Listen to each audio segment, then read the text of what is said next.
In the 1470s, the Old Swiss Confederacy was dragged into the wider politics of Europe unexpectedly. In the wake of aggressive, expansionist Burgundian politics, the long-standing conflict between the Swiss and the House of Habsburg had been terminated. At the same time, Burgundian aggression against Lorraine and the Lower League, both allies of the Old Swiss Confederacy, and ambitions of the city-state of Bern to expand into the region of Vaud had hardened the fronts between Burgundy and the Swiss. In addition, France and the Holy Roman Emperor had suddenly and surprisingly made peace with Charles of Burgundy. Now the Swiss stood almost alone against the mighty Burgundian Duke. The first actual conflict between the two was the Battle of Grandson, a battle characterized by an army caught on the wrong foot, bad strategic decisions and a clear but incomplete victory. This video is the second installment of a series on the Burgundian Wars and explains how contemporary historiography recounts the Battle of Grandson.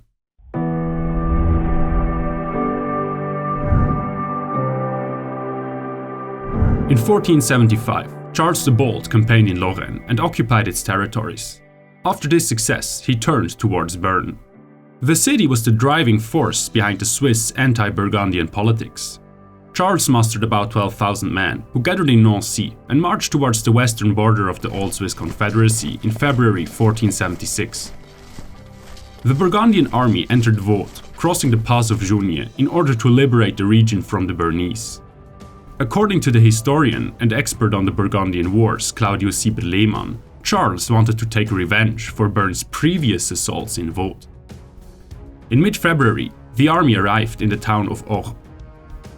In the meantime, the Count of Romont, a close friend of Charles, had already launched the first strike to liberate Vaud. His nighttime attack on Yverdon took the Bernese garrison by surprise, so that they could barely retreat to the castle of the city, where they dug themselves in until reinforcements arrived and chased the men of the Duke of Romont away. After that, they withdrew to the small yet resilient town of Grandson to reinforce its garrison, not knowing this would cost them their lives. The Burgundian army arrived before the city on the 19th of February. 3 days earlier, a Bernese army marched towards Vaud. The Bernese expected Charles to march directly towards their territory and thus awaited him near the town of Morat. In the meantime, the Legislative and Executive Council of the Old Swiss Confederacy, the Tagsatzung, known as Federal Diet of Switzerland in English, was in no hurry to support the Bernese. They were fed up with Bern's quarrelsome and provocative stance towards Burgundy. For this reason, the reinforcements of the Old Swiss Confederacy moved out only on the 23rd of February. At this point, Charles had already encircled Grandson for several days and was attempting to storm the town which lay on his way to Bern. After 3 days of continuous fighting, the garrison had no choice but to abandon the town and to pull back to the castle. Although they held this stronghold for another 7 days against an overwhelming Burgundian attacker, the circumstances within the city grew worse and worse. On the 28th, the defenders capitulated. In order to intimidate the Swiss, Charles executed all 412 surviving men of the garrison. According to the historian Dimitri Gueulot, they were hung or drowned in the lake. This was Charles's first strategic mistake. Despite its defeat, the garrison of Grandson had served the cause of the Old Swiss Confederacy a great deal, delaying Charles's approach by 10 days. This gave the Swiss the time to complete their slow mobilization. The Swiss warriors were on the march. More than that, they were eager to take revenge for the massacre of the garrison of Grandson, for which they felt accountable because of their earlier hesitance. In the last days of February, about 18,000 men, reinforced by allies from Basel, Austria and the Lower League, gathered near the town of Beauvais. In the meantime, Charles had established a fortified camp at the creek Arnon, northeast of Grandson. It was protected by strong and numerous artillery positions, and housed 20,000 men of his cutting-edge army. As he learned about the Swiss approach, he installed a defensive line along the Rivière de la Vaud. He blocked the main route along the lake by establishing a strong garrison in the castle of Vaumarcus and secured the Old Roman road with a field guard where it crossed the rivulet. On the 1st of March, the Swiss held a council of war. They expected Charles to await them in his strong position at the Arnon, where the artillery was well positioned and the cavalry had an ideal terrain to attack. The Swiss, in contrast, had barely any cavalry at their disposal, so they decided to lure the Burgundians away from their superior position. In the following night, they attacked the castle of Vaud, while a strong reconnaissance unit of 2,500 men approached Charles's camp along the Old Roman road. Although the surprise attack encountered resistance and a second contingent had to come to its aid, it had exactly the effect the Swiss had hoped for. Charles decided to leave his position and march towards his enemies in the morning. However, not knowing their exact position, he hesitated to head towards the Swiss with full force. He ended up leaving his strategically ideal position, but he also didn't engage the Swiss right away. He took position near Goncies. This was Charles's second strategic mistake.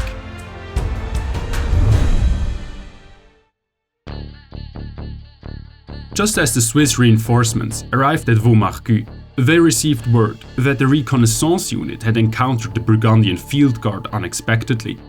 Immediately, they turned around and followed the reconnaissance unit, which now took the function of a vanguard as first part of the main force, while the remaining troops in the camp were alarmed. They were to follow on the shorter route along the shore of the lake. The men of the Simmental were chosen to keep up the encirclement of Vaud. In the meantime, the vanguard, who had driven back the Burgundian field guard, reached an elevated spot north of the village of Goncies, from which they could observe the movements of Charles's army. This was quite unexpected, since both sides had not known about their enemies' plans and exact positions until now. Accordingly, the historian Dimitri Gueulot thinks of the Battle of Granson as a battle of encounter. This is military jargon and means that opposing sides collide in the field without either having prepared their attack or defense. Both sides were on the move and didn't know about their enemies' plans, when they suddenly sighted each other in the morning of the 2nd of March. As the morning broke and Charles's men approached the region of Goncies, the retreating field guard informed Charles that the Swiss were closing in. Upon this, the Burgundians hurried to take position and get ready for battle. They positioned themselves along a slightly inclined open slope. However, the Swiss deployment was slowed down massively because they had to get past long stretches of forest on both routes. The Swiss vanguard was too small to attack immediately, even though the Burgundians were still on the move and thus in a disadvantageous position. While the Swiss waited for their main force to arrive, some skirmishers opened fire to set the Burgundians under pressure. When the first part of the main force finally arrived, the Swiss had assembled about 10,000 men. Around noon, they formed a pike square in the northeast of Goncies. The heavily armed pikemen protected the edges of the square, and a mass of halberdiers formed the center. The skirmishers waited for their deployment on their right wing. According to Volker Schmidtchen, an expert on medieval warfare, this formation, the so-called Gewalthaufen, had been developed by the Swiss. The wall of armor-clad men with pikes of up to 5.4 meters could stop assailing cavalry, and the depth of the formation gave it enough momentum to simply break through enemy lines. Accordingly, the Gewalthaufen was a formation of mass, and only effective when a high number of fighters kept the formation stoically. Some scholars, such as Ayton and Price, called this the beginning of the so-called infantry revolution, meaning that infantry became ever more important on the battlefield in the late Middle Ages. Previously, infantry-only formations had often a hard time standing up to heavy cavalry forces in open field battles. They usually had to rely on strategic use of terrain or defensive fortifications.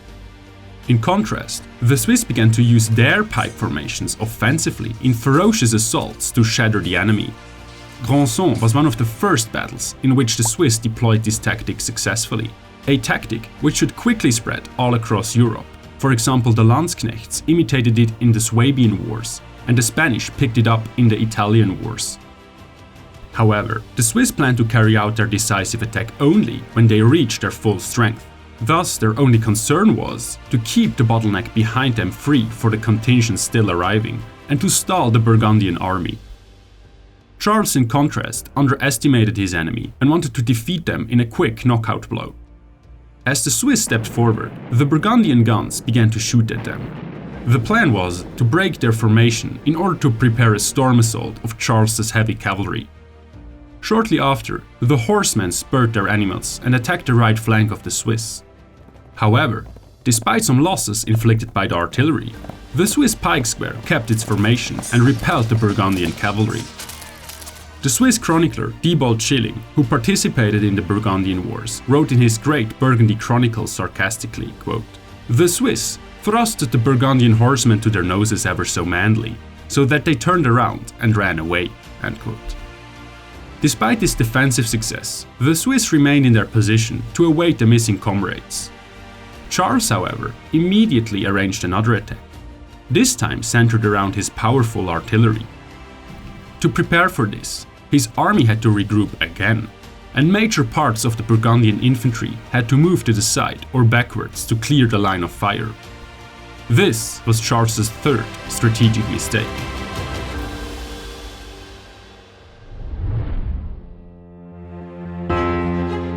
Just as the Burgundians were regrouping, the rest of the Swiss army arrived. The second part of the main force on the Old Roman road, and the rearguard on the lower road along the lake.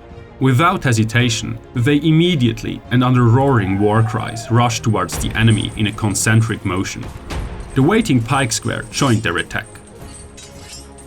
The Burgundians were caught on the wrong foot, as they were still reorganizing their lines.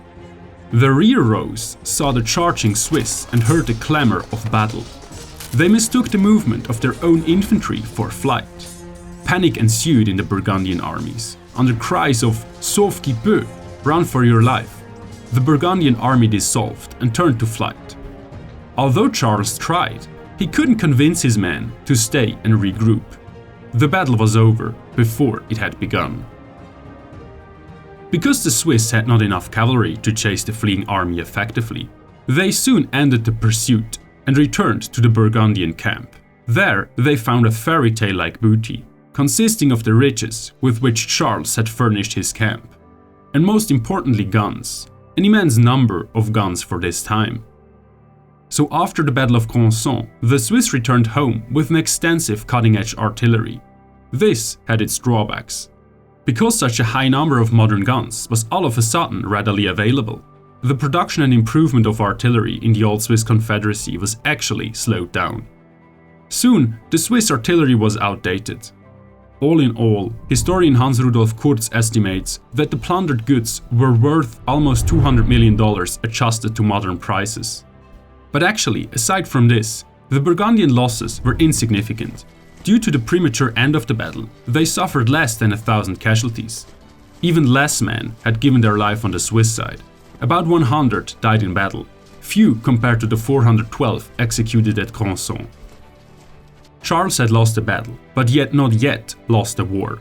After the battle, the Bernese wanted to prevent the enemy from reorganizing. In order to achieve this, they wanted to occupy Charles's base of operation, the entire region of Vaud. However, the other cantons had no interest in this and did not appreciate Bern's expansionist politics. They couldn't be convinced to lead the final blow.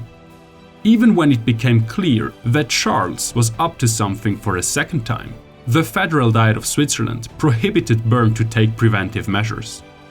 They only promised to come to Bern's aid if its territory was under direct threat. While the Bernese increased the garrison of the small but strategically important town of Morat with 1,500 of their own men under Adrian of Bubenberg, the victory of Granson remained unexploited. Charles arrived in Lausanne on the 14th of March 1476. Without delay, he began to reorganize his men, and soon reinforcement flocked towards his camp from all directions. Charles was longing for vengeance.